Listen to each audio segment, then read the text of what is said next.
ప్రియులారా మరి మత్తయి సువార్త 1వ అధ్యాయం నుంచి 13వ అధ్యాయం వరకు ప్రభు యొక్క మహాకృపను బట్టి మనం ధ్యానించడం జరిగింది. కనుక మరి అనేకమైనటువంటి విషయాలను మనం ఈ యొక్క బైబిల్ స్టడీలో మనం చూసాం. ఎవరైనా గాని మిస్ అయినట్లయితే గనక మరి మన ఛానల్‌లోనే మాథ్యూ ఎక్స్‌ప్లనేషన్ అని గాని, మత్తయి సువార్త వివరణ అని గాని ఒక ప్లేలిస్ట్ ఉంటుంది. ఆ ప్లేలిస్ట్‌లో డీటెయిల్‌గా ప్రతి అధ్యాయాన్ని వివరించి అందులో పెట్టడం జరిగింది గనక మిస్ అయినటువంటి వారు దయచేసి ఆ సెషన్స్‌లో కూడా మీరు వెళ్ళి అవి కూడా విని ఎన్నో విషయాలను తెలుసుకొని దేవుని యొక్క నామానికి మహిమకరంగా ప్రతి ఒక్కరు కూడా వారి జీవితాలను నింపుకోవాల్సిందిగా ప్రభువు పేట మనం చేస్తున్నాను.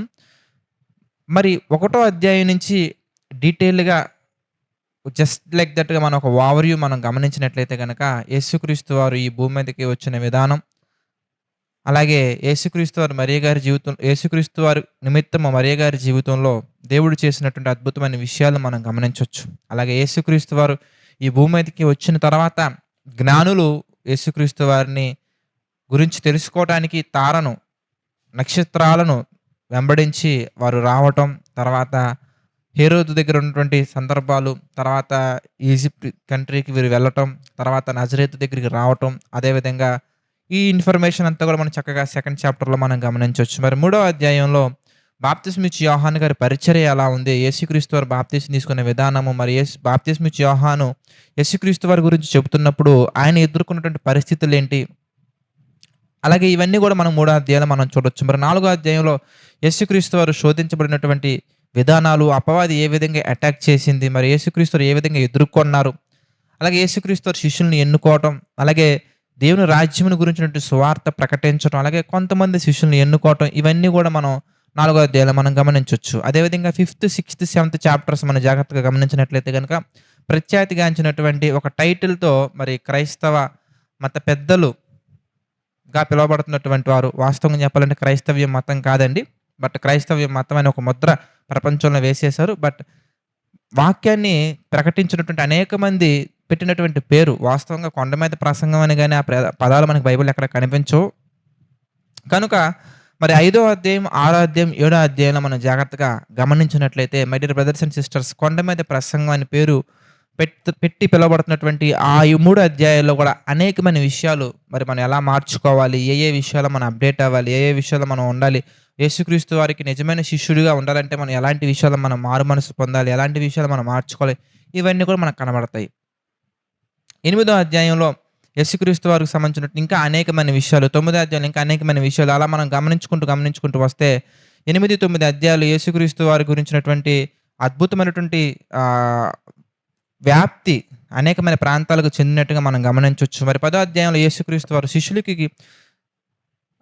రోగాలు వెళ్ళగొట్టడానికి, దెయ్యాలను బయటకు విడిపించడానికి శిష్యులకి కూడా ఆయన అధికారాన్ని ఇచ్చినట్టుగా, అవకాశాలను కల్పించినట్టుగా మనం చూడొచ్చు. కనుక శిష్యులు మరి బయటికి వెళ్ళేటప్పుడు, సువార్త ప్రకటించడానికి వెళ్ళినప్పుడు వారికి దేవుడు నేర్పించినటువంటి బేసిక్ ప్రిన్సిపల్స్ ఏంటి, ఒక క్రిస్టియన్‌గా మనం కలిగి ఉండవలసినటువంటి విషయాలేంటి అనే విషయాలు మనం చాలా జాగ్రత్తగా గమనించుకుంటూ మనం చూసాం. 11th చాప్టర్‌లో యేసుక్రీస్తు వారిని అంగీకరించి ఆయన వాక్యాన్ని తెలుసుకోవడానికి జను సమూహములు వచ్చినట్టుగా మనం 10వ అధ్యాయం వరకు మనం చూడొచ్చు. 11వ అధ్యాయం నుంచి పరిశుద్ధాత్మ దేవుడు మత్తయి గారి ద్వారా అనేకమైన విషయాలు మనకు రాయించారు. ఏంటంటే యేసుక్రీస్తు వారిని అంగీకరించినటువంటి వారు మాత్రమే కాకుండా వ్యతిరేకించినటువంటి వారు కూడా ఎలా ఉన్నారు, వారి యొక్క జీవన వైఖరి ఎలా ఉంది, వారి మాటల వైఖరి ఎలా ఉంది అనే విషయాలని ప్రస్తావించడం ప్రారంభించి, మొట్టమొదటగా బాప్తిస్మిచ్చి యోహాను గారు కూడా యేసుక్రీస్తు వారి పట్ల అపనమ్మకాన్ని వ్యక్తపరిచినట్లుగా, అవిశ్వాసాన్ని వ్యక్తపరిచినట్లుగా మనం గమనించొచ్చు. దాని తర్వాత ఈ పరిసయ్యులు, సద్దుకాయలు, శాస్త్రులు వీరందరూ కూడా యేసుక్రీస్తు వారిని అంగీకరించకపోగా ఆయన మీద వేసినటువంటి నిందలు, అపోహలు మనం చాలా చక్కగా గమనించాము.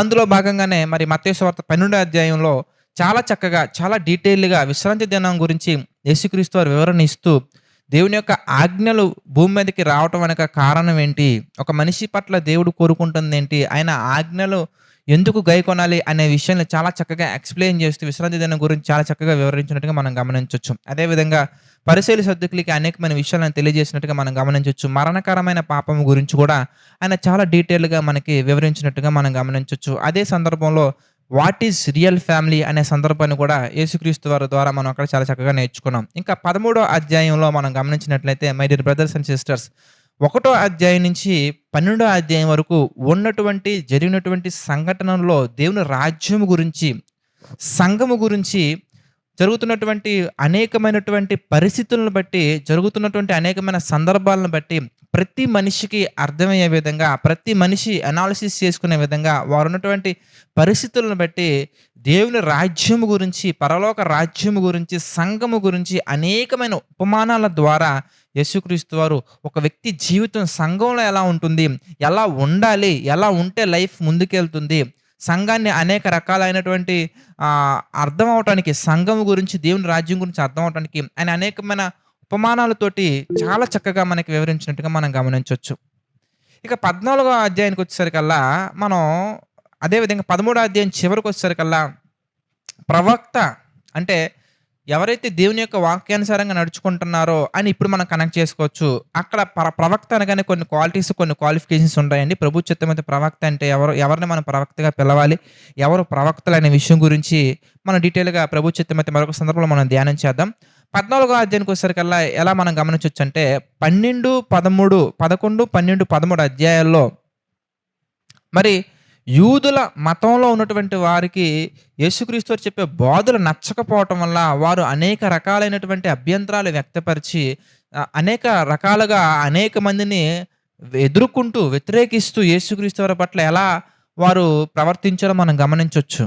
అదేవిధంగా యేసుక్రీస్తు వారిని వెంబడించిన శిష్యుల్లో కూడా కొంతమంది ఏ విధంగా అనేక రకాలుగా ఆయన గురించి మాట్లాడుకున్నారో మనం చూడొచ్చు. అయితే 14వ అధ్యాయానికి వచ్చేసరికల్లా ఇక్కడ మరొక వ్యతిరేకత, యేసుక్రీస్తు వారి యొక్క వాక్యానికి, యేసుక్రీస్తు వారి బోధలకి మరొక వ్యతిరేకత ప్రారంభించబడినట్లుగా, మరొక వ్యతిరేకత అక్కడ నెలకొన్నట్టుగా మనం గమనించొచ్చు. అదేంటంటే ప్రియులారా, రోమన్ గవర్నమెంట్ నుంచి కూడా యేసుక్రీస్తు వారు చేస్తున్నటువంటి బోధల పట్ల ఒక వ్యతిరేకత ఏర్పడినట్టుగా మనం గమనించొచ్చు. ప్రియమైనటువంటి విశ్వాసులారా, ప్రియమైనటువంటి దేవుని వారలారా, ఒక విషయం మీరు గమనించాలి. ఈ సందర్భంలో మనం గమనించాల్సిన విషయం ఏంటంటే, దేవుని యొక్క వాక్యాన్ని పర్ఫెక్ట్‌గా, ప్యూర్‌గా దేని మీద ఆధారపడకుండా ప్రకటిస్తున్నటువంటి అనేకమైనటువంటి సేవకులకి ఎగ్జాంపుల్, ఇంకా క్లియర్‌గా చెప్పాలంటే ఆయననే ఫాలో అవ్వాలి. యేసుక్రీస్తు వారి మార్గం గనక ఆయననే ఫాలో అవ్వాలి. ఆయనను ఫాలో అవుతున్నటువంటి సేవకులుగా ఉన్నటువంటి వారైనా గానీ, ఆయనను నిజంగా నమ్మి విశ్వసించి ముందుకెళ్తున్నటువంటి విశ్వాసులకి నేను తెలియజేసే ఒక అద్భుతమైనటువంటి విషయం ఏంటంటే, ఈ 14 అధ్యాయాలను బట్టి, అంటే 14 అధ్యాయం కంప్లీట్ అయిపోయేసరికల్లా ఒక అద్భుతమైనటువంటి ఒక మార్వెలస్ ఒక లెసన్ మనం నేర్చుకుంటాం. అయితే దానికంటే ముందు ఒక ఇంట్రొడక్షన్ పార్ట్ కింద నేను చెప్పే విషయం ఏంటంటే, నిజం పట్ల నిలబడుతున్నట్టుగా కనబడేవారు చాలామంది ఉంటారండి. నిలబడేవాళ్ళు కొద్దిమందే కనబడతారండి. కానీ నిజమే చివరికి నెగ్గుద్ది. పరిసయ్యులు, సద్దుకయ్యులు అనే అబద్ధాన్ని నమ్మేవారు అనేక మంది కనబడతారు కానీ అందులో ఉండేది అవిశ్వాసమే తప్ప ఏది ఉండదండి. చివరికి విశ్వాసమే విజయం పొందుద్ది, అవిశ్వాసము అపజయం పొందుద్ది. అబద్ధం అపజయం పొందటం కన్ఫర్మ్. అది మనం బల్ల మీద గుద్ది రాసేసుకోవచ్చు. ఇక్కడ కూడా మనం గమనించినట్లయితే 5వ అధ్యాయం, 6వ అధ్యాయం, 7వ అధ్యాయం, 8వ అధ్యాయం, 9వ అధ్యాయం, 10వ అధ్యాయం వరకు మనం చాలా సందర్భాల్లో మనం గమనించవచ్చండి. యేసుక్రీస్తు వారు కూడా చక్కగా ఒక విషయం తెలియజేస్తారు. కోత విస్తారంగా ఉన్నది కానీ పనివారు కొద్దిమందే ఉన్నారు. అంటే వాక్యాన్ని వినడానికి వచ్చినటువంటి అనేక మంది జన సమూహాలను చూసి ఆయన మాట్లాడుతున్నటువంటి విషయాలు ఇవన్నీ కూడా, అంటే ఒక నిజాన్ని ప్రకటించబడుతున్నప్పుడు అనేక మంది వస్తారు. అందులో భాగంగానే వ్యతిరేకత కూడా అదే స్థాయిలో ఉంటుంది. సత్యం ప్రపంచానికి ఏ స్థాయిలో ముందుకు వెళ్తుందో అదే విధంగా ఆ సత్యాన్ని అసత్యంగా రూపుదిద్దటానికి, చిత్రీకరించటానికి అనేక రకాల అబద్ధ బోధకులు, అది క్రిస్టియానిటీలోనే కాదు, అనేక రకాల వ్యక్తుల దగ్గర నుంచి రావచ్చు, అనేక రకాలుగా రావచ్చు. కనుక మనం ఇక్కడ గమనించినట్లయితే రోమన్ గవర్నమెంట్ వాళ్ళు కూడా యేసుక్రీస్తు వారి పట్ల ఒక కన్నేసినట్టుగా మనం గమనించవచ్చు.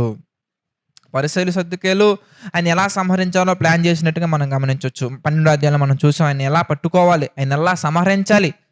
ఏం పాపం చేశారని ఆయన సంహరించడం కొరకు పకడ్బందీ ప్లాన్లు వేస్తున్నారు. అలాగే యేసుక్రీస్తు వారి కుటుంబంలో ఉన్నటువంటి తమ్ముళ్ళు కూడా ఆయన పట్ల వ్యతిరేకత వ్యక్తపరిచినట్టుగా మనం గమనించవచ్చు యోహాను సువార్త 7వ అధ్యాయంలో. ఇక మనం గమనించినట్లయితే మరి వీళ్ళు ఏ విధంగా ఉన్నారు అనే విషయాలు మనం జాగ్రత్తగా స్టడీ చేద్దాం. మత్తయి సువార్త 14 అధ్యాయం మనం చూస్తే ప్రియులారా, మత్తయి సువార్త 14 అధ్యాయంలో 1 వచనం నుంచి మనం చూద్దాం. మత్తయి సువార్త 14 అధ్యాయం 1 వచనం నుంచి మనం కొన్ని విషయాలు మనం గమనించినట్లయితే, ఆ సమయమందు చతుర్థాధిపతి అయిన హేరోదు యేసును గురించిన సమాచారం విని, చూసారా? చతుర్థాధిపతి అయినటువంటి హేరోదు యేసును గురించినటువంటి సమాచారం విని ఏం చేశారు ఇంతకీ? ఇతడు బాప్తిస్మమిచ్చు యోహానని, అంటే కొన్ని విషయాల్ని కన్ఫర్మ్ చేసుకుంటున్నారు. ఇంతకీ ఇతను ఎవరు ఇంతకీ అని మాట్లాడుకుంటూ, ఇతను బాప్తిస్మమిచ్చు యోహానని, అతడు మృతుల్లో నుంచి లేచి ఉన్నాడు, అందువలననే అతని వలన అద్భుతములు జరుగుచున్నాయని తన సేవకులతో చెప్పెను. ఇంతకీ బాప్తిస్మమిచ్చు యోహాను గారు ఎందుకు వచ్చారు ఇక్కడ అనగానే, ఈ బాప్తిస్మమిచ్చు యోహాను గారిని చంపడం జరిగింది.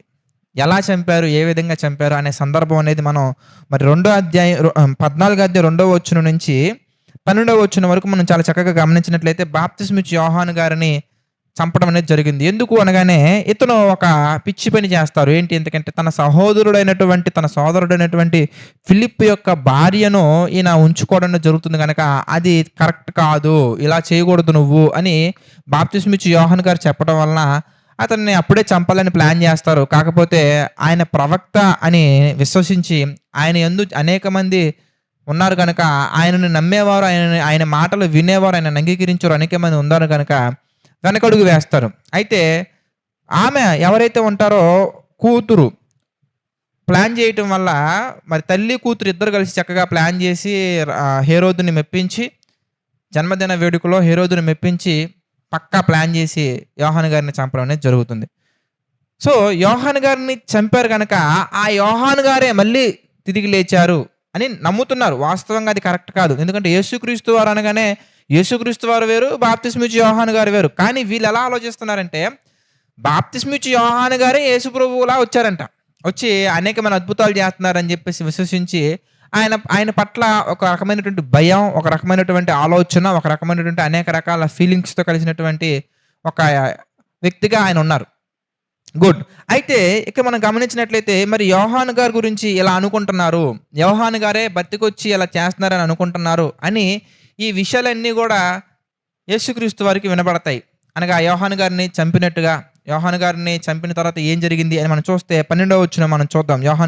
మత్తయి సువార్త 14 అధ్యాయం 12వ వచనం మనం చూస్తే, అంతటా యోహాను శిష్యులు వచ్చి తన శవమును ఎత్తుకొని పోయి పాతిపెట్టి యేసు వద్దకు వచ్చి తెలియజేశారు. యేసుక్రీస్తు వారి దగ్గరికి వచ్చి ఈ ఇన్ఫర్మేషన్ తెలియజేస్తారు. ఇంకా యోహాను గారు ఇలా చంపబడ్డారయ్యా, యోహాను గారిని ఇలా చంపేశారు అనగానే యేసుక్రీస్తు వారికి ఈ విషయం తెలిసిన తర్వాత యేసుక్రీస్తు వారు మరి యాజ్ యూజువల్గానే ఆయన ఎక్కువగా ప్రార్థనలో గడుపుతారు కనుక, ఆయన ఎక్కువగా తండ్రితో ఎక్కువగా సమయాన్ని గడుపుతారు కనుక ఆ విషయాన్ని విన్నప్పుడు యేసుక్రీస్తు వారు అక్కడ నుండి అరణ్య ప్రాంతమునకు ఏకాంతముగా వెళ్ళను. 13వ వచనం, అరణ్య ప్రాంతమునకు ఏకాంతముగా వెళ్ళను.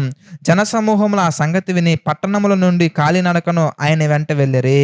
ఆయన వచ్చి ఆ గొప్ప సమూహమును చూచి వారి మీద కనికరపడి వారిలో రోగులైన వారిని స్వస్థపరచును.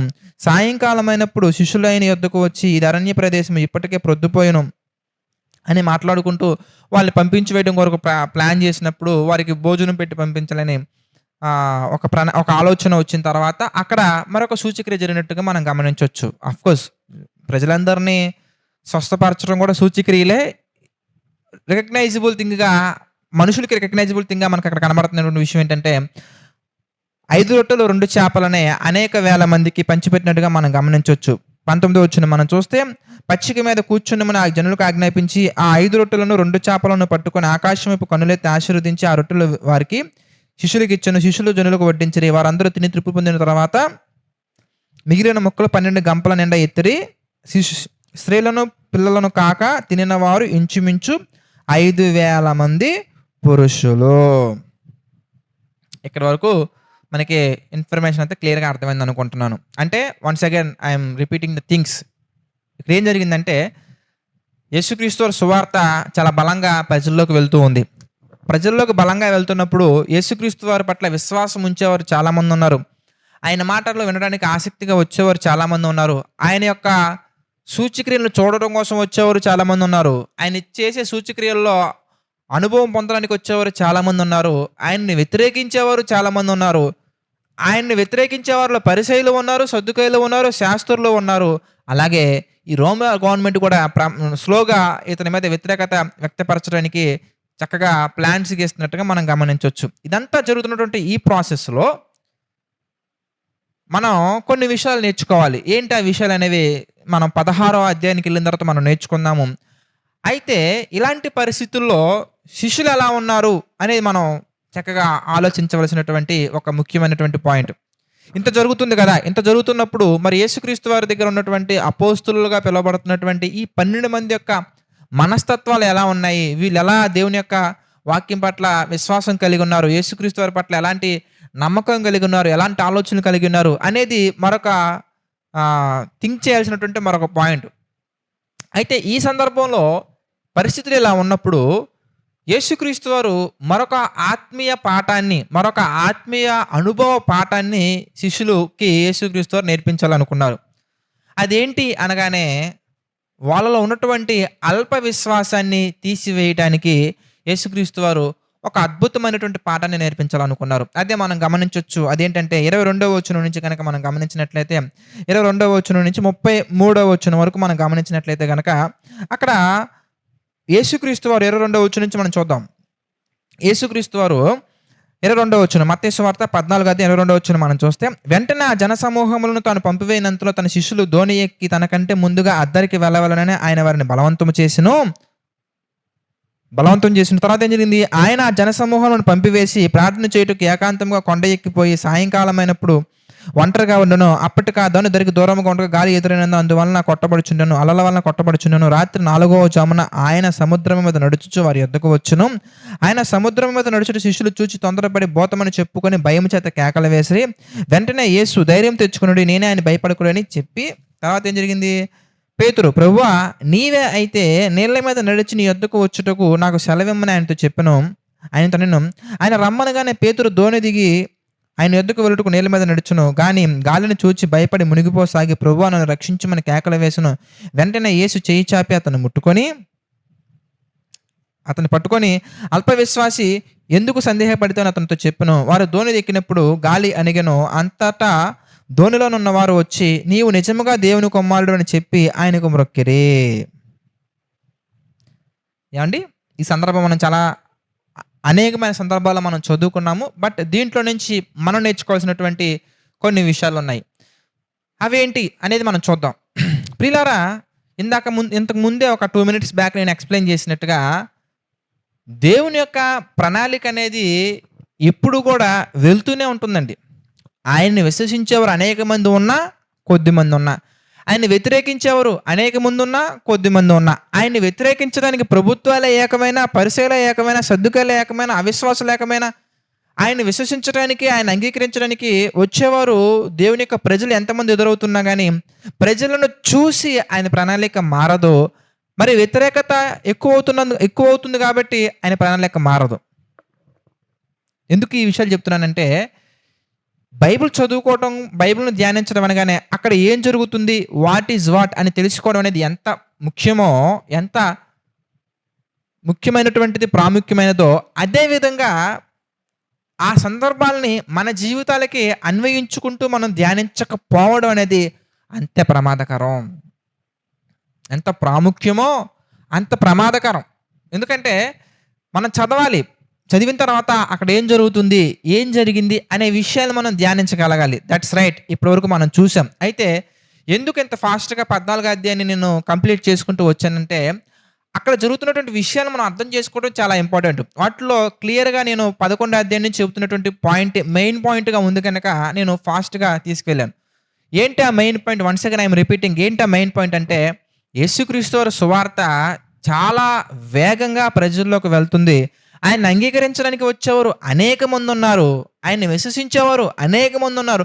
ఆయన ఏం చేస్తున్నారా అని చూడటం కోసం వచ్చేవాళ్ళు అనేక మంది ఉన్నారు. అదేవిధంగా ఆయన పట్ల వ్యతిరేకత కూడా పెరుగుతూనే వెళ్తుంది. అదేవిధంగా ఆయన మీదకి ప్రభుత్వాలు కూడా ఏకమై రావటం అనేది మనం చూసాము. ఇదే జరుగుతుంది మత్తయి సువార్త 11వ అధ్యాయం నుంచి మనం సుమారుగా 16వ అధ్యాయం వరకు ఏ విషయాలు మనం గమనించవచ్చు. అయితే ఇలాంటి పరిస్థితుల్లో దేవుని యొక్క ప్రణాళిక ఎలా ఉంది అనేది మనం అర్థం చేసుకోవడం అనేది చాలా ఇంపార్టెంట్. ఇప్పుడు ఈ సందర్భాలన్నీ కూడా మన జీవితంలో మనం ఒకసారి అన్వయించుకుంటే, నీ జీవితంలో, నా జీవితంలో కూడా యేసుక్రీస్తు వారిని అంగీకరించాం కాబట్టి మనల్ని ప్రోత్సహించే వాళ్ళు ఉంటారు, మనల్ని నిరుత్సాహపరిచే వాళ్ళు ఉంటారు. కొన్ని సందర్భాలలో ప్రోత్సహించే వారికంటే కూడా నిరుత్సాహపరిచేవారు ఎక్కువ కనిపించవచ్చు. దేవుని యొక్క సేవలో మనం వెళ్తున్నప్పుడు, దేవుని యొక్క పరిచర్యలో మనం వెళ్తున్నప్పుడు కూడా ఏంటండి, మనల్ని ప్రోత్సహించేవారి కంటే కూడా కొన్ని సందర్భాలలో నిరుత్సాహపరిచేవారు ఎక్కువ ఉండొచ్చు. కొన్ని సందర్భాలలో నిరుత్సాహమే కనిపించదు ప్రియులారా, ప్రోత్సాహమే కనిపించవచ్చు. అయితే మనం ఎలా ఉండాలి అనేది చాలా ప్రాముఖ్యమైనటువంటి సంఘటన. ఇగో ఈ సందర్భం నుంచి మనం నేర్చుకోవాల్సిన విషయాలు చాలా ఉన్నాయి. చాలా అంటే చాలా ఉన్నాయి. వాటిల్లో ముఖ్యమైనటువంటి 2, 3 విషయాలు నేను తెలియజేసే ప్రయత్నం చేస్తాను. అందులో మొట్టమొదటి పాయింట్ ఏంటి అనగానే, దేవునికి భవిష్యత్తు తెలుసా తెలీదా అనేది ఒక ముఖ్యమైన ప్రశ్న మనల్ని మనం వేసుకోవాలి.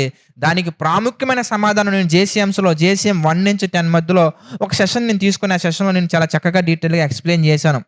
ఏదైనా మనల్ని ఉదాహరణగా తీసుకొని, మరి దేవునికి భవిష్యత్తు తెలుసు కదా, భవిష్యత్తు తెలిసినటువంటి దేవుడు ఏదైనా మనల్ని చెట్టు ఎందుకు వేశారు అనే ఒక అద్భుతమైన ఒక టాపిక్ లాగా దాన్ని తీసుకొని, దేవుని యొక్క ప్రణాళిక ఏంటి, దేవుడు ఎందుకు చెట్టు వేశారు, వేయవలసిన అవసరం ఎందుకు వచ్చింది, టెస్ట్ పెడతానికైతే కాదు. దేనికి? ఎందుకంటే తెలియని దాన్ని తెలుసుకోవడం పరీక్ష. ఏమంటే తెలియని దాన్ని తెలుసుకోవడం అనేది పరీక్ష. మరి ప్రభువుకి అన్నీ తెలుసు కదా. కీర్తన గ్రంథం 139 అధ్యాయం మనం గమనించినట్లయితే కనుక, మనం కూర్చోవడం తెలుసు, నుంచోవడం తెలుసు, పడుకోవడం తెలుసు, అన్నీ తెలుసు ఆయనకి. మాట నా నాలుకకి రాకమునిపై నీకు పూర్తిగా తెలిసి ఉన్నదని దేవుడు చెప్తున్నప్పుడు, ఆయన తెలుసుకోవాల్సింది ఇంకేముంది ప్రత్యేకంగా? అయితే మరి తెలుసుకోవాల్సింది ఏం లేదు కదా, మరి ఎందుకు చెట్టు వేశారు అనే దానికి నేను ఆల్రెడీ జేసీఎంస్లో నేను ఎక్స్ప్లెయిన్ చేశాను. బ్రదర్స్ అండ్ సిస్టర్స్, ఎవరైనా కానీ బైబిల్ స్టడీలో ఇంకా జాయిన్ అవ్వకపోతే కనుక జాయిన్ అవ్వండి. మీకు మత్తయి సువార్తకు మాత్రం కాకుండా ఆదికాండం నుంచి ప్రకటన గ్రంథం వరకు డీటెయిల్గా మీకు మొత్తం డీటెయిల్గా అర్థమయ్యే విధంగా బైబిల్ కోర్స్ అనేది డిజైన్ చేయడం జరిగింది కనుక ఆ కోర్సుని మీరు జాయిన్ అవ్వండి. అనేకమైన విషయాలు మీరు తెలుసుకుంటారు. దేవుని నామానికి మహిమకరంగా మీరు ముందుకు వెళ్తారు. Very good. ఇక్కడికి వచ్చేసరికల్లా ఆ కాన్సెప్ట్నే అక్కడ మనం నేర్చుకున్నటువంటి ఆ విషయాన్ని ఇక్కడ కూడా తెలుసుకునే ప్రయత్నం మనం చేద్దాం. అందులో ఒకటి మనం చూస్తే 22వ వచనం మనం చాలా జాగ్రత్తగా గమనించినట్లయితే, my dear brothers and sisters, వెంటనే ఆ జన సమూహములను తాను పంపివేయనంతలో, మత్తయి సువార్త 14వ అధ్యాయం 22వ వచనం మనం చూద్దామండి. వెంటనే ఆ జన సమూహములను ఆయన పంపివేయనంతలో ఆయన ఏమంటున్నారు, ఇంతకీ తన శిష్యులు దోణి ఎక్కి తనకంటే ముందుగా అద్దరికి వెళ్ళవలెనని ఆయన వారిని బలవంతము చేసెను. అంటే యేసుక్రీస్తు వారు వాళ్ళని బలవంతంగా ఆయన దగ్గర నుంచి ఉండనివ్వకుండా బలవంతంగా అద్దరికి పోవాలని ఏం చేశారు? ఎందుకైనా బలవంతము చేసెను, అద్దరికి వెళ్ళవాలని బలవంతము చేసెను. ప్రశ్న ఏంటంటే, మరి యేసుక్రీస్తు వారు అక్కడ లేనటువంటి ఆ పరిస్థితుల్లో, వాళ్ళు వెళ్తున్నటువంటి ఆ సమయంలో అలలు రేగుతాయన్న విషయం, అలలు పైకి వీస్తాయన్న విషయం, ఒక తుఫాను లాంటి ఒక ప్రమాదకరమైన వాతావరణం నెలకొనబోతుందనే విషయం యేసుప్రభు వారికి తెలుసు కదండి. తెలిసినప్పటికీ ఎందుకు పంపించారండి అనేది ఒక అద్భుతమైనటువంటి ప్రశ్న. అయితే ప్రియులారా, ఇది మనకు అర్థం అవ్వాలంటే 2 కేసెస్ మనం ఆలోచించాలి. మన జీవితంలో కూడా సమస్య వస్తుంది కదా. మనం సమస్య వచ్చిన తర్వాత ప్రభు సన్నిధిలోకి వచ్చి, ప్రభువా నాకు ఎందుకయ్యా ఈ సమస్య వచ్చింది, నాకు ఎందుకయ్యా ఇంకా గర్భఫలం రాలేదు, నాకు ఎందుకయ్యా ఇంకా వివాహం కాలేదు, నాకు ఎందుకయ్యా ఆ సమస్య ఈ సమస్య అవ్వలేదు, ఎందుకయ్యా అయ్యా ప్రభు అని మనం ఎంత చక్కగా మనం ప్రార్థన చేస్తున్నాం కదా. ప్రభువుకి మొత్తం తెలిసినప్పటికీ ఎందుకు మన జీవితంలో ప్రాబ్లమ్స్ని ఆయన అనుమతిస్తున్నారు, మన జీవితంలోకి ఎందుకు సమస్యలను అనుమతిస్తున్నారు అనేది ఒక వండర్ఫుల్ విషయం అండి. చాలా ప్రాముఖ్యమైన విషయం. ఇది తెలియకపోవటం వల్ల చాలామంది తమ్ముళ్ళు కానీ చెల్లెమ్మలు కానీ రాంగ్ స్టెప్స్ తీసుకొని, రాంగ్ డెసిషన్స్ తీసుకొని వాళ్ళ జీవితాలని నాశనం చేసుకుంటున్నారండి. ప్రియులారా, మనం గమనించగలిగినట్లయితే కనుక 2 కేసెస్ ఉన్నాయండి. కేస్ నెంబర్ 1, మనము గనక దేవుని చిత్తానికి వ్యతిరేకంగా వెళ్తున్నట్లయితే, మనం గనక దేవుని చిత్తానికి వ్యతిరేకంగా వెళ్తున్నట్లయితే కనుక ఇలాంటి అలలు అనేవి ఎందుకు మన జీవితంలో వస్తాయి, ఇలాంటి సమస్యలు అనేవి మన జీవితంలో ఎందుకు వస్తాయంటే, మన జీవితాన్ని సరిదిద్దుకోవడానికి దేవుడు తీసుకొచ్చే అద్భుతమైనటువంటి ఒక ప్లానింగ్. ఎలా బ్రదర్ అంటే, ఎలా ఏముందండి? యోనా గారి జీవితాన్ని మనం గమనిస్తే మనకు అర్థమైపోద్ది. యోనా గారిని దేవుడు నినివేకి వెళ్ళమన్నారు. మరి యోనా ఎక్కడికెళ్తున్నారు ఇంతకీ? యోనా గారు వేరే ప్రాంతానికెళ్తున్నారు. మరి వేరే ప్రాంతానికెళ్తున్నప్పుడు దేవుడు ఏం చేశారు? ఎందుకంటే అక్కడ గూడా సముద్రపు అలలను రేపి తుఫాను, అలజడి క్రియేట్ చేసి యోనా గారి జీవితాన్ని కరెక్ట్ చేసినట్టుగా మనం చూడొచ్చు. అంటే మన జీవితం గూడా ఒకవేళ దేవుని చిత్తానికి వ్యతిరేకంగా వెళ్తున్నట్లయితే, మన జీవితం గూడా దేవుని యొక్క ఆలోచనలకు వ్యతిరేకంగా వెళ్తున్నట్లయితే, మన జీవితం గూడా దేవుని యొక్క ఉద్దేశాలకి వ్యతిరేకంగా వెళ్తున్నట్లయితే గనక, దేవుడు మన జీవితాలలో గూడా ఇలాంటి సమస్యలు తీసుకొస్తారు. అవి సమస్యలు కాదు my dear brothers and sisters. వాటిని ఏమనాలయ్యా అంటే ఒక అవకాశం. మారటానికి ఒక అవకాశం. నువ్వు చేస్తున్నటువంటిది తప్పు. నువ్వు చేసే నిర్ణయం కరెక్ట్ కాదు. నువ్వు తీసుకునే నిర్ణయం కరెక్ట్ కాదు. నువ్విలా వెళ్ళకూడదు. నువ్వు ఇలాగ వెళ్ళాలి అని చెప్పేసి దేవుడు తన డైరెక్షన్స్‌ని తెలియచేయడానికి, తన ప్రణాళికను తెలియజేయడానికి, నీ పట్ల ఆయనకున్న ప్రణాళికను తెలియజేయడానికి ఆయన తీసుకొచ్చే అద్భుతమైనటువంటి ఒక అవకాశాలే ఈ యొక్క మన జీవితంలో వచ్చే ఈ సమస్యలు. అంటే దాని అర్థం మన జీవితంలో ఎప్పుడు సమస్య వచ్చినా గానీ మనం తప్పు చేస్తున్నట్లేనా అంటే అలా కాదండి. మళ్ళీ అలా కాదు. చాలామంది ఎలాగ ఆలోచిస్తూ ఉంటారు. బ్రదర్, సిస్టర్, ప్రభువులోకి రాకముందు మాకు చాలా ప్రసంగాలు చేశారు కదా! ప్రభువులోకి రాకముందు చాలా విషయాలు మాకు చెప్పారు కదా! యేసుని నమ్ముకోండి, స్వస్థతలు జరుగుతాయి. యేసుని నమ్ముకోండి, సమస్యలు పోతాయి. యేసుని నమ్ముకోండి, అవి పోతాయి, ఇవి పోతాయి అని చెప్పారు కదా బ్రదర్. మరేంటి బ్రదర్ యేసుని నమ్ముకునే కొత్తలో పోయాయి బ్రదర్, నమ్ముకున్నాక మళ్ళీ ఎందుకు వచ్చాయి బ్రదర్ అని చెప్పేవాళ్ళు. కొంతమంది అయితే నమ్ముకున్నాం బ్రదర్ ఇంకా పోలేదని చెప్పేవాళ్ళు కొంతమంది. ఏమండి, యేసుని నమ్ముకుంటే సమస్యలు పోతాయని ఎక్కడా చెప్పలా బైబిల్‌లో దేవుడు. సమస్యను ఎదిరించటానికి ఆయన సహాయం ఇస్తారు.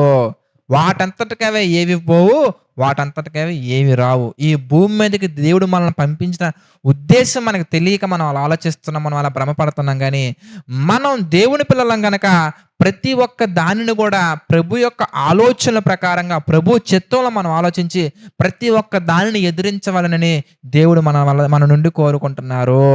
ఆయనే స్వస్థపరిచేవారు, ఆయనే గాయం చేసేవారు, ఆయనే స్వస్థపరిచేవారు, ఆయనే గాయమును రేపేవాడు, ఆయనే గాయాన్ని స్వస్థపరిచేవారు ఆయనే. ఒక మనిషిని చంపేది ఆయనే, ఒక మనిషిని బ్రతికించేది ఆయనే. ప్రాణం పోసింది ఆయన గనక ప్రాణం తీసే హక్కు గాని అధికారం గాని ఆయనకే ఉంది. మళ్ళీ ఆయనే ప్రాణం పోయగలరు, మళ్ళీ ఆయనే ప్రాణం తీయగలరు. ఆయనే రోగాలను తీసుకురాగలరు, ఆయనే రోగాలకి మెడిసిన్స్ ఇవ్వగలరు, ఆయనే రోగాలను తీసుకురాగలరు, ఆయనే స్వస్థత చేయగలరు, చేస్తారు కూడా. అవకాశాన్ని బట్టి, పరిస్థితిని బట్టి. సముద్రాన్ని క్రియేట్ చేసిన దేవుడికి ఆ సముద్రంలో తుఫాన్ని క్రియేట్ చేయటం, సముద్రంలో అలజడి రేకెత్తించడం కష్టమా? సముద్రంలో అలజడిని సృష్టించిన దేవుడికి ఆ సముద్రపు అలలను గద్దించి అణిచివేయటం కష్టమా? మనం అమాయకంగా ఆలోచిస్తాం ప్రియులారా, మనం అమాయకంగా ఆలోచిస్తాం. సముద్రాన్ని సృష్టించింది దేవుడే, ఆ సముద్రంలో పడవను తీసుకెళ్లేలా చేసింది దేవుడే, ఆ పడవ వెళ్తున్నప్పుడు పర్ఫెక్ట్ సమయానికి అలలు లేగేలా చేసింది దేవుడే, ఆ అలలను అణిచివేసింది కూడా దేవుడే.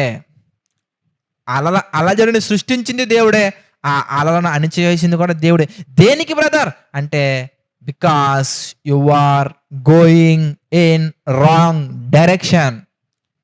నీ జీవితం రాంగ్ డైరెక్షన్లో వెళ్తున్నప్పుడు నా జీవితం ఎలా అయిపోతే ఆయనకి ఎందుకండి? నీకు పుట్టిన బిడ్డ పట్ల నీకెంత శ్రద్ధ ఉంటుందో, నీ కడుపున పుట్టిన బిడ్డ ఏ విధంగా ఒక పాడైపోయిన బనానా తింటుంటే నీ మనసు కకావికలం అయిపోయి అవసరత దాన్ని లాక్కొని ఆ పిల్లోడు ఏడుస్తుంటే అవసరత కొట్టి మొట్టమొదటిగా ప్రేమగా వేరే బనానా ఇవ్వటం కోసం ప్రయత్నం చేస్తావు. ఆ బనానా, మంచి బనానా నీ దగ్గర లేనప్పుడు, మంచి అరటిపండు నీ దగ్గర లేనప్పుడు వద్దునని నీకు కొనిపిస్తానని చెబుతావు. ఆ పిల్లోడు వినకపోతే, ఆ బిడ్డ వినకపోతే బనానా లాక్కుంటావు. అయినా వినకపోతే ఏడుస్తుంటే ఒక దెబ్బేసి కంట్రోల్ చేస్తావు. దేనికి అంటే ఆ బనానా తింటే నీకేమన్నా కోపమా? ఆ బనానా తింటున్నాడు కాబట్టి నీ బిడ్డ మీద నీకు పగ కాదు ప్రియులారా. నువ్వు నీ బిడ్డను ప్రేమించావు కనుక, నీ బిడ్డ ఆరోగ్యం పట్ల నీకు శ్రద్ధ ఉంది కనుక నువ్వు నీ బిడ్డల పట్ల అలాంటి కేరింగ్ నువ్వు తీసుకున్నావు. నీ కుమారుని పట్ల, నీ కుమార్తె పట్ల శరీర సంబంధమైన తండ్రిగా నీ కుమారుడు బ్రతికినంతకాలం నువ్వు బ్రతకవే. నీ కుమారుని కంటే ముందే మరణిస్తావు కదా. నీ కుమారుని కంటే నువ్వే ముందే మరణించే అవకాశాలు చాలా ఎక్కువ ఉన్నాయి కదా. మరి నీకే అంత ప్రేమ ఉంటే నిన్ను, నీ కుమారుణ్ణి భూమి మీదకి పంపించినటువంటి దేవుడు మన తండ్రి, మనం ఆయన పిల్లలమని చెప్తున్నప్పుడు మన పట్ల ఇంకెంత ప్రేమ ఉంటుంది ప్రియులారా. మన జీవితం బాగుండాలని దేవుడు కోరుకోడా? మన జీవితం అద్భుతంగా ఉండాలని దేవుడు కోరుకోరా? అద్భుతంగా కోరుకుంటారు. ఆయన ప్రణాళికను మనకు తెలియచేయటం కొరకు అనేక ప్రయత్నాలు చేస్తూనే ఉంటారు. చేస్తుంటారు. అందుకే నువ్వు ఎంత ఘోరమైన పాపం చేసినా కూడా నీ బిడ్డ, నీ కుమారుడు, నీ కుమార్తె తప్పు చేసినప్పుడు దండిస్తావు. ఆ తప్పు చేసినప్పుడు దండించినటువంటి ఆ యొక్క కాలంలో, ఆ టైంలో, ఆ సందర్భంలో, ఆ సిచ్యువేషన్‌లో నీ కుమారుడు నీ మీద అలిగి వెళ్ళిపోయినా గానీ, నీ కుమారుడు నీకు విరుద్ధంగా ప్రవర్తించినా గానీ, కొంతకాలం తర్వాత తప్పు తెలుసుకొనొచ్చి, "అమ్మ నన్ను క్షమిస్తావా? అమ్మ నన్ను క్షమించవా? నాన్న నన్ను క్షమించవా?" అంటే ఏ విధంగా హత్తును చేర్చుకొని, కౌగిలించుకొని, హగ్ చేసుకొని నీ కుమారుని ఇంట్లో చేర్చుకుంటావో, మరి శరీర సంబంధమైన తండ్రిగా అల్పకాలము ఆవిరి వంటి నీకే అంత ప్రేముంటే ఆది అంతము లేనటువంటి నా దేవునికి ఇంకెంత ప్రేముంటది నీ పట్ల, నా పట్ల? ఆవిరి వంటి నీ జీవితం, అల్పకాలపు నీ జీవితం కొంతసేపు కనబడి అంతలోమైపోయి నీకే నీ పిల్లల పట్ల అంత ప్రేముంటే, నువ్వు, నేను, ఈ ప్రపంచం అంతా ఆయన పిల్లలైనప్పుడు ఆది అంతము లేనటువంటి వాడు, గొప్పవాడు, శక్తిమంతుడు, ఆలోచనకర్త, అద్భుతములు చేయవాడు, అన్నీ ఆయనే. అల్ఫయు ఒమేగయు ఆయనే. మరి ఆయనకి మనం అంటే ఎంత ప్రేమ ఉంటదో మీరు ఆలోచించాలి ప్రియులారా. మనం అంటే ఎంత ప్రేమంటేనండి, ఒకవేళ మనం రాంగ్ డైరెక్షన్‌లో వెళ్తుంటే ప్రమాదం కనిపించినట్టుగా కనిపించి, ప్రమాదం లేకుండా అక్కడ కూడా కేరింగ్ తీసుకునే వ్యక్తిని నేను. యోనా గారిని చంపాలనుకున్నారా దేవుడేమన్నా? కాదండి. సముద్రంలో అలజడిని సృష్టించారు. సముద్రంలోకి నెట్టివేసే విధంగా పక్కా ప్లాన్ చేశారు. సముద్రంలో పడిపోయిన వెంటనే దేవుడు విడిచిపెట్టారండి. వెంటనే తిమింగలం వచ్చింది. మహామత్స్యం వచ్చింది యోనా గారిని తీసుకెళ్ళడానికి. మనకు కూడా అవి భ్రమ కలిగించే విధంగా ఉంటాయి కానీ, మనకి బాధ కలిగించేవి కాదు. భ్రమ కలిగించే విధంగా ఉంటాయి కానీ, మనల్ని నాశనం చేసేవి కాదండి. ఆ సమస్య మన జీవితంలో నాశనం చేయడం కొరకు రావట్లేదు, సరిదిద్దుకోవడం కోసం వస్తుంది. నీ జీవితంలో, నా జీవితంలో వచ్చే సమస్య ఏదైనా కానీ మనల్ని సర్వనాశనం చేయడం కోసం కాదు, సరిదిద్దుకోవటం కోసం దేవుడు తీసుకొస్తున్నాడు. ఏం సరిదిద్దుకోవాలి? నీ మాట అవ్వచ్చు, క్రియ అవ్వచ్చు, ప్రవర్తన అవ్వచ్చు, పరిశుద్ధత విషయంలో కావచ్చు, ఏదైనా కానీ నువ్వు సరిదిద్దుకోవాలి. కాబట్టి నీ జీవితాన్ని సరిదిద్దుకోవడానికి దేవుడు తీసుకొచ్చే సమస్య ఇగో నీ ముందు, నా ముందు, మన కళ్ళ ముందు ఉన్నటువంటి ఇన్ని సమస్యలు. దాని అర్థం మన జీవితంలో వచ్చే ప్రతి సమస్య కూడా, ప్రతి ప్రాబ్లం కూడా మనం పాపం చేస్తున్నామనే కాదు. యోబు గారి జీవితం మనకు ఇంకొక ఉదాహరణగా మనకు కనబడుతుంది.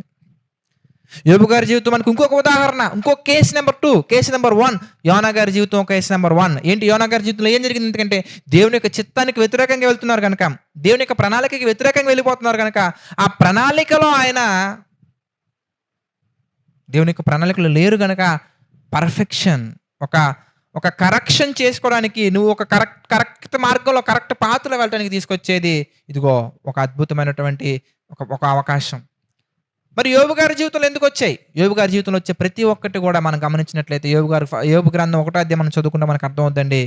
మనం చూస్తే దేవుడి దృష్టికి యథార్థవర్తనుడుగా, న్యాయవంతుడుగా ఉన్నారు. మరి అలాంటి జీవితంలో యోబు గారి జీవితంలో ఎందుకు కష్టాలు వచ్చాయంటే, రెట్టింపు ఆశీర్వాదం పొందుకున్నట్టుగా మనం గమనించవచ్చు. There we can see correction, here we can see perfection. మంచిగా ఉన్న వాళ్ళ జీవితంలో పర్ఫెక్షన్ రావటం కొరకు ప్రాబ్లమ్స్ వస్తే, మంచిగా లేని వారి జీవితంలో కరెక్షన్ చేసుకోవడానికి ప్రాబ్లమ్స్ వస్తూ ఉంటాయి. అందుకే ఒక మంచి సందర్భం మనం కనుక బైబిల్ నుంచి మనం గమనించినట్లయితే, కొరింథీయులకు రాసినటువంటి 2వ పత్రిక మనం చూద్దాం. కొరింథీయులకు రాసినటువంటి 2వ పత్రిక 12వ అధ్యాయం మనం చూస్తే,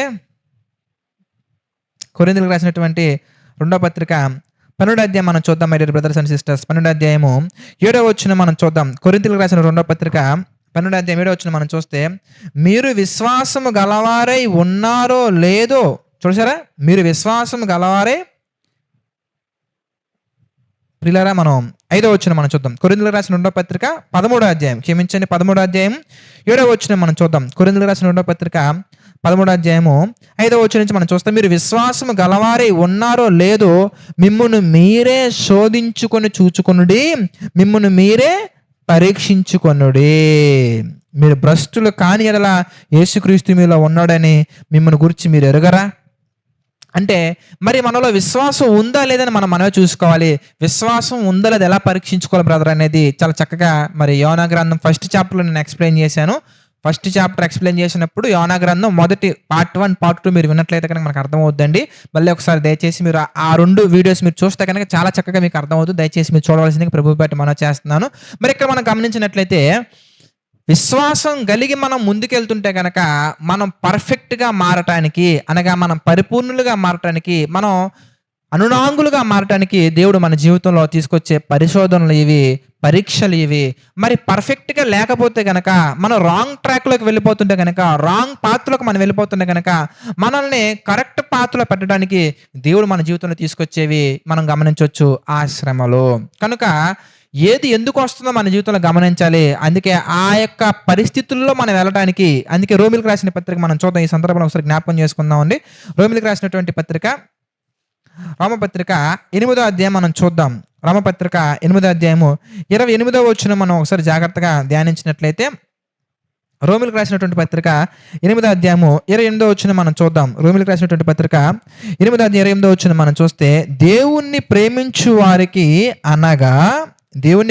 వారికి అనగా ఆయన సంకల్పము చొప్పున పిలువబడిన వారికి మేలు కలుగుటకై సమస్తమును సమకూడి జరుగుచున్నవని ఎరుగుదము.